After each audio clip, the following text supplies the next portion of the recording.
Coke Farida Coke तू ज्यों राखा ज्वार, जब लग टांडा ना गिरे, जब लग टांडा ना गिरे तब लग कूक पुकार, ते जल जल हाथ ना हारी हिम्मत, एक दिन फिर सी पासा, भुखा मंगन चढ़े मुहम्मद, उड़क भरदा कासा।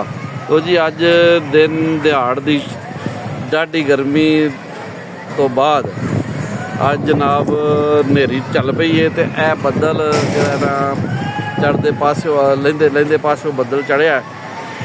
इस वेले मैं खलोता मैं इत्थे इधर मंदरां वाले दा एक महल्ला है रहमानपुरा, स्ट्रीट सलाहुद्दीन अयूबी भी इत्थे मौजूद है। यह वेख लो हनेर चढ़िया ते जनाब साबर भट्ट साहब वाल चले हैं असीं, ते यह वेख सकते हो कि हनेरी चढ़ गई है।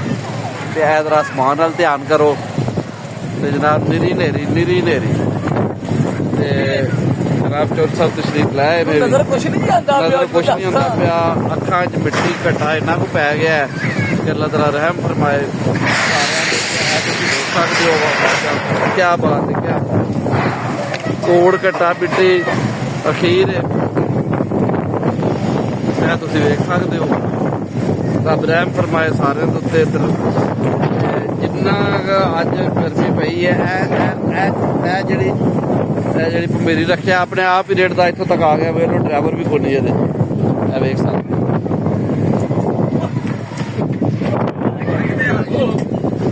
ड्राइवर साहब आ गए ने।